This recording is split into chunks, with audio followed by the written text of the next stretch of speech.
The White House says the ball is in China's court when it comes to fixing the tariff war between Washington and Beijing. Earlier, Beijing said it had ordered the country's airlines to suspend deliveries of Boeing aircraft in response to the Trump administration's imposition of massive tariffs on Chinese goods. China's top 3 airlines had expected to take delivery of almost 200 Boeing jets over the next 2 years. The halt in deliveries marks the latest escalation in the tariff war between the US and China. The two countries have imposed massive tariffs on each other's goods, creating the prospect of trade between the world's 2 largest economies coming to a complete halt. Well, the stakes for America and for China are enormous. However, Beijing has been playing down talk that it may give in and make concessions to Washington, claiming that it is confident it can make up for lost trade with the US by turning to other foreign markets. In the face of external uncertainties, China will adhere to handshakes rather than fistfights and connecting rather than decoupling. We will continue to expand our circle of friends in trade, strengthen the gravitational field of investment, and inject more stability and positive energy into the world economy through high-quality development and high-level opening up. Let's talk to Scott Kennedy, who's a senior advisor and trustee chair in Chinese business and economics at the Centre for Strategic and International Studies. Welcome to DW. I'd like to start with a quote. You wrote an article for Foreign Policy magazine explaining why Beijing thinks it can beat Trump in a tariff war. And you said, a China cut off from the global economy and society would face enormous economic, political and geostrategic troubles. Despite this danger, my sense is that the Chinese government believes it has no choice but to stand its ground and that its leaders will not submit to negotiations in which they are the only ones expected to make concessions. So, just explain to us why you believe Beijing would defy its own interests and fight it out in this way. Sure. Well, I think from their perspective, they're not defying their interests, they're defending their interests. And, China has been treated differently than others. When the Trump administration came into office, there were already 20% tariffs on China from the first Trump administration that the Biden administration hadn't removed. There was another 20% related to fentanyl, and then the 34%. That got them up to 74% of penalty tariffs from day one. And so they thought they had to fight back. And for this is really existential for them, that for the party, for its management of its economy, its place in the world. And so just simply coming to the negotiating table with all of the pressure on them and none on the U.S. was going to be a non-starter. So they had to fight back. I think eventually they'd like to negotiate with the U.S., but they needed to balance the scales first. Explain to us that the notion you just introduced there of this being existential. This is for China's leadership? I think so. China's leaders have authority because they are good stewards of China's economy and of their place in the world. It's not because of elections. And so they're judged based on performance. And the relationship with the U.S. is a critical part of Chinese foreign policy. The U.S., although the Chinese don't call them a strategic competitor, they treat the U.S. as a strategic competitor.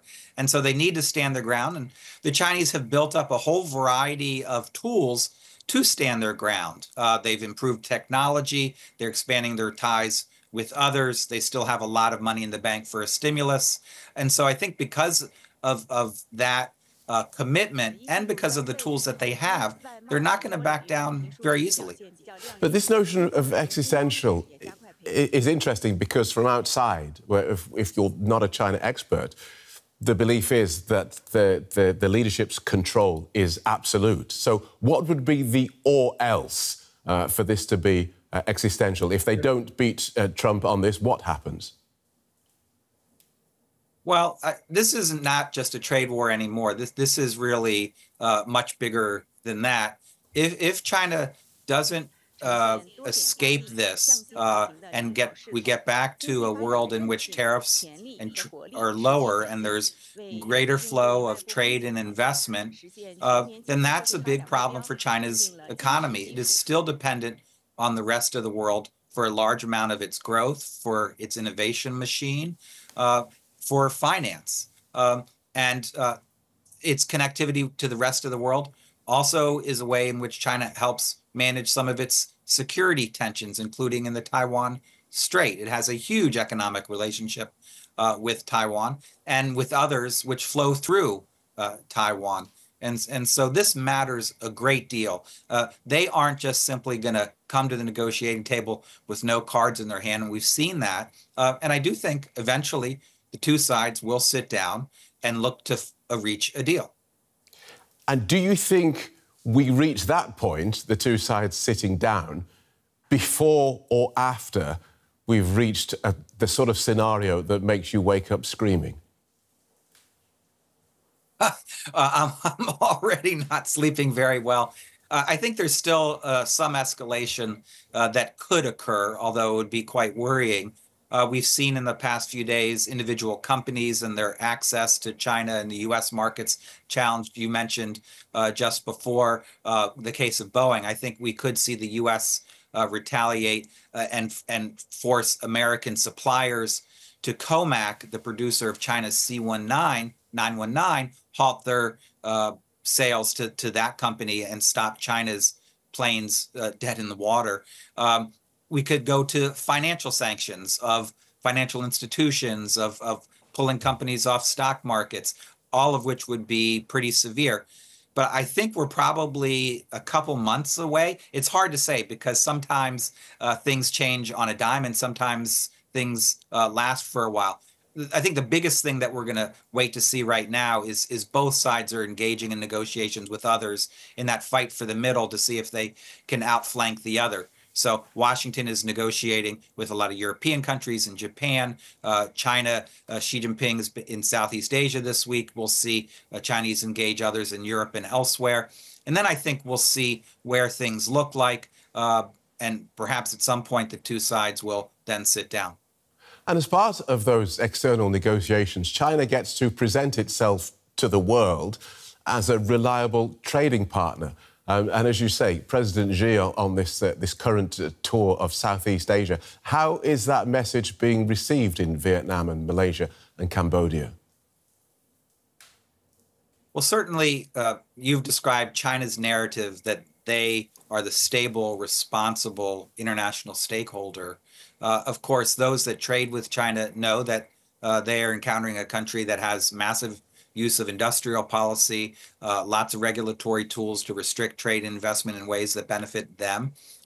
China has $1 trillion trade surplus last year, not only with the US, but in Europe and in the global South. And so others are going to be asking as well for China to remove some of those barriers. Yes, not the twists and turns and the sudden changes that one sees from Washington, but others have a lot to ask of Beijing. And if Beijing does give in and relents and is more magnificent, then that will stand them well when it comes time to negotiate with the United States. So whether Beijing or Washington is more open to giving concessions to the others will say a lot about how this trade war is eventually resolved and who comes out on top. Okay. And let's go with your optimistic scenario that this does get solved one way or the other. Do you see these Trump upheavals as a passing storm that will pass once his presidency is over or a deal is done? Or perhaps, like COVID, will it cast a much longer economic shadow? The chances of this just disappearing and us putting this in the history books and not coming back to it are very unlikely. The U.S. and China are competing along a lot of different fronts, and China's model for how it would like the global economic institutions and those for diplomacy and else are quite different than those preferred by the United States and many in Europe and elsewhere. One thing that could come of this is China might rejigger its economic model to increase the significance of domestic household consumption. Right. That would be good for China's economic growth. It would also reduce a lot of the tensions that China has with others, and which Washington, Brussels, and others have been calling on China to do. Okay. I don't know if we're really going to get there. We may end up with a paper agreement, and those issues will be with us for a long time. Thank you so much for talking us through that so clearly. Scott Kennedy from the Centre for Strategic and International Studies. Meredith Crowley is Professor of Economics at the University of Cambridge in the UK. Welcome to DW, Professor. Can we start with your reaction to this latest development in the US-China trade war? China has ordered its airlines to suspend deliveries of Boeing jets. How big a blow is that likely to be for Boeing and indeed for the US plane-making industry? I think that's going to be a big, heavy blow for Boeing. Boeing's been having a lot of trouble domestically and over the last few years with quality control issues with a lot of its planes that it's been selling overseas. There were problems with the 747 MAX. So this is going to come as a big blow, and airplane jobs are very highly skilled, very lucrative. So this is a big hit. Suspension of new Boeing purchases is going to also be a little bit tricky for China because they have a fleet of, Boeing airplanes with pilots trained on them. So one would expect maybe in the short run, they're going to have to shift to purchasing used Boeings from other parts of the world while they, I guess, potentially go through a long-term training process of getting their pilots to shift into using alternative aircraft. OK, so the latest bit of tit-for-tattery there. Let's talk about the strength and weaknesses of China's economy. Beijing has been hinting through this that domestic demand and other foreign markets can make up for lost trade with the US. Are you convinced by that argument? I'm pretty skeptical of that. So for the last 10, 15 years, there have been calls from the West that China needs to switch out of an investment and export-led growth model and start shifting more of its total expenditure toward private consumption expenditure. But it faces an uphill demographic fight in that there are very few children being born. Young people are not eager to make marriages and have babies. And so they have a very aged population, which provides a strong incentive for, middle-aged and older folks to save a lot. So if you don't really know how you're going to pay for your retirement, because there's going to be very few young people to support the aged in the future, you don't have a really strong personal incentive to start spending your money now. The conservative approach of most individual Chinese households will be to continue to save. While they're saving, that money is going toward investment, not consumption. And shifting that is not an easy thing for a country to do, especially when in any small family, people can say, I've got, 4 elderly parents to support, and there's only one grandchild in our family. It's fascinating how everything affects everything. Who would have thought that the notion of China and the United States entering into this trade war, part of the factor within that is, well, not enough young people are being born. Just on the way that this is being sold to each side, we've seen and read lots about how this trade war will affect consumers and prices outside China. Where are Chinese people likely to feel this first and or most? So it depends. I mean, in terms of consumption goods, a lot of what China imports is actually machinery and sophisticated capital goods from the United States. But there are other sources where they can get that. So Germany also actually provides a lot of capital goods to China, as does Japan. So in terms of domestic ability to produce some of the consumer goods that Chinese consumers want, that's pretty good in China. In terms of where, the immediate big impacts of the trade war against the U.S., it was already the case that China had very high import tariffs on things like soybeans from the United States. Soybeans are a key food for meat production. So pigs, cows eat soybeans. And so that would likely drive up food prices. So you might think the big thing that's going to hit Chinese consumers is the food prices first. And that would be where it starts to pinch the ordinary person. And tell us about the politics of this, because there's a way in which I wonder if Donald Trump is playing into the Chinese nationalists' hands internationally and domestically. China gets to portray itself abroad as a reliable trading partner, and can sell a clear enemy to the Chinese people at home? Yeah, so I think China's had a long-term strategy of really developing sort of a national power idea for its own population. And in some ways, this has painted them into a corner because unlike, say, Europe, which right now is trying to be a little bit cool-headed and think about what exactly does President Trump want from Europe and what can we do in sort of a sensible negotiation, China has been very much like we're the leader of the developing world. You know, it's terrible what the U.S. is doing to us. And they've been selling to their people a story that the U.S. doesn't want China to develop technologically. The truth, and it's also something that's been uncomfortable for Europe, is that China has been infringing on a number of trade secrets and intellectual property of multinationals headquartered in the U.S. and Europe, Western Europe, Japan. And it's very hard for these corporations to enforce their intellectual property in China because the rule of law isn't so strong. There may be corruption around the edges.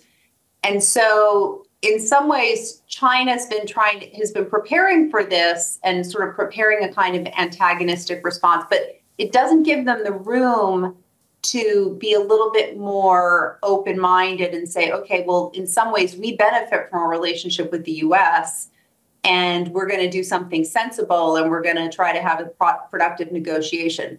So I think they were a bit worried about Trump being a bully, but I think the situation, it sounds like, has really gotten out of hand in a way that it probably didn't have to become so counterproductive for both sides.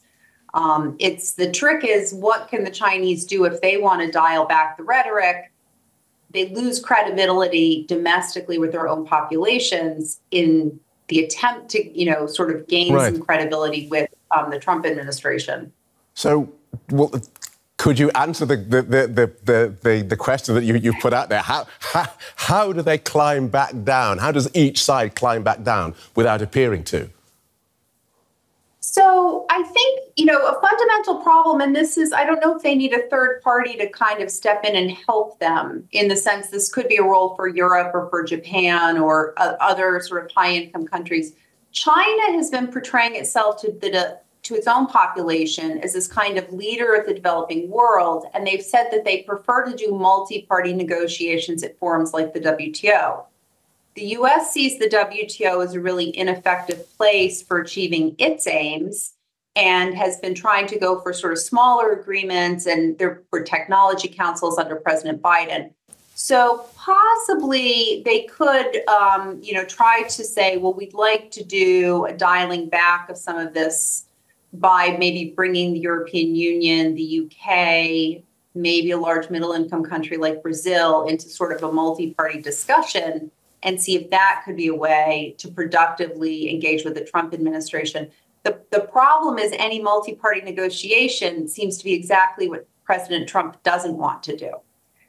And it was always going to be tricky to finesse that into the U.S. consciousness, but it's even trickier with President Trump. Right. And this, as Trump warns Europe against cozying up to Beijing, what do you think his big worry there is?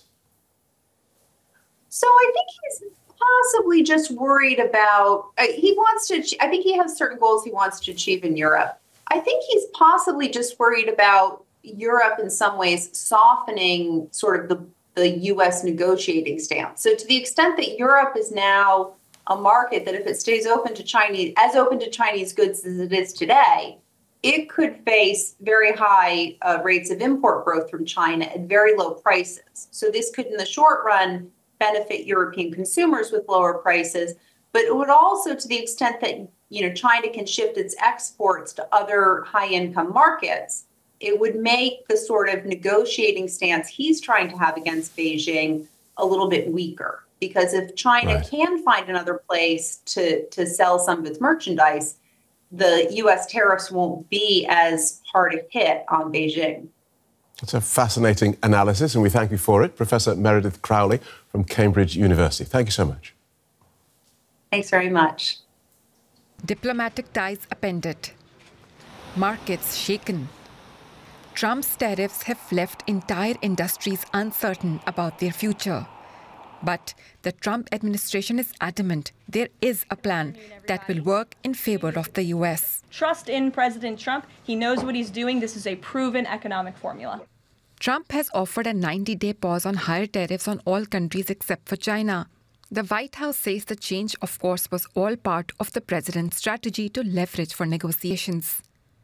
This was driven by the president's strategy. He goaded China into a bad position. They responded. They have shown themselves to the world to be the bad actors. It wasn't a hard message. Don't retaliate. Things will turn out well. But many financial experts are not so sure if things will actually turn out well. We would far from say that uncertainty is over. We may have a brief pause for now with this 90-day pause on reciprocal tariffs, but it's still not clear what the end game is for Mr. Trump in terms of tariffs and how countries will negotiate. I think uncertainty is definitely here to stay, at least for the time being. And that uncertainty is weighing heavily on many Americans. I think everybody's worried about higher prices, especially because of the tariffs and the erratic nature which they're being imposed and then taken back. We're left wondering what's going to happen. Most people are already on a reduced income for what things cost, and now it's just another concern on what things are going to do to their weekly, monthly check. Not stockpiling, but just been more conscious of my spending and spending on things that I really need instead of what I want. So yeah, I've been pretty cautious about all of that, especially having young grandchildren. So we're trying to be diligent about our spending and our savings. But in spite of the growing worries, the U.S. government is holding firm and says the short-term pain will lead to long-term gain. Let's pick this up with Kimberly Clausing, who is a professor of tax law and policy at the UCLA School of Law. Welcome to DW, Professor. What do you think? Is there a strategy behind Trump's tariff chaos, as his spokesperson says? I don't see a coherent strategy here that will really work out for the American people.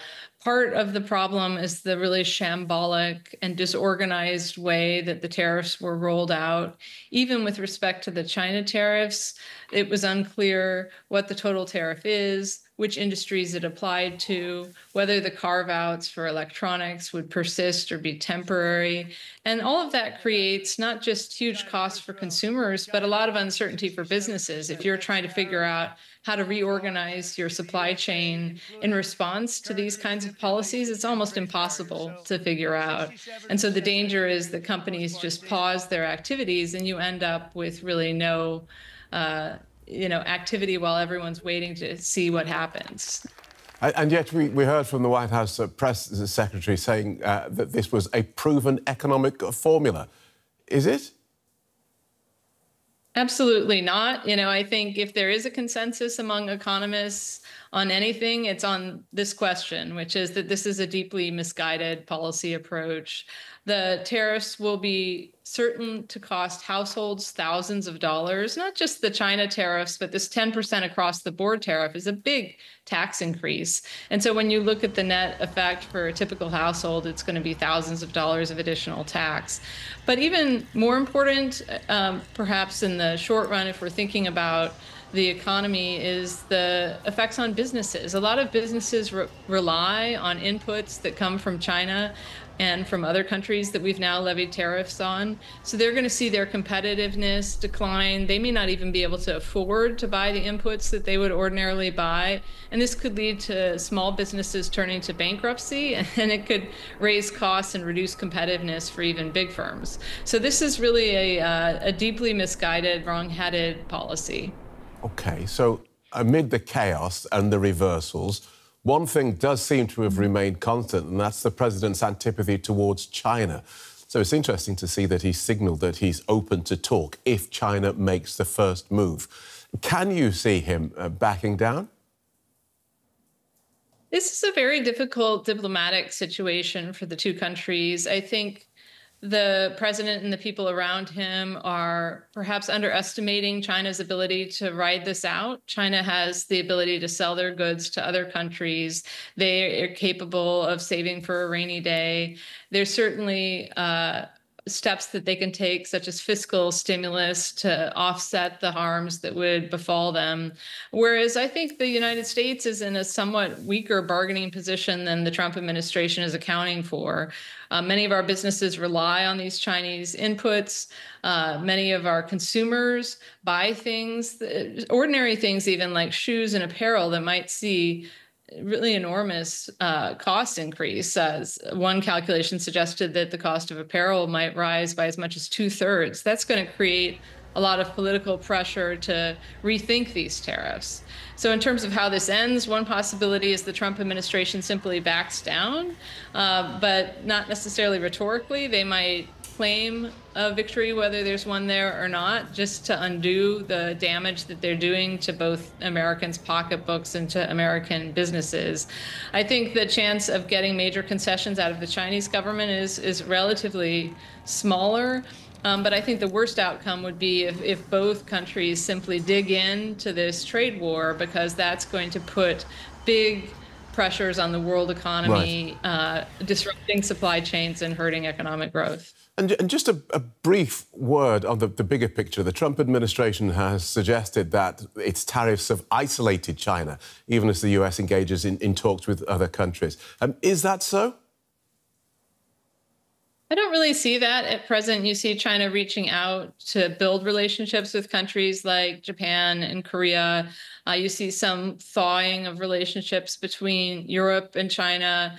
So I think, China has an opportunity to sell itself to the world community as a sort of rule-based player that is reliable and predictable. And I think the United States has lost a lot of soft power, right, over the first few months of this administration, and is probably being viewed as a less stable, less reliable trading partner. So unfortunately, I think the situation really is going to drive up Chinese power and influence relative to American power and influence. Okay, thanks for guiding us through that so clearly. Professor Kimberly Clausing from the UCLA School of Law. Thank you so much. Thank you.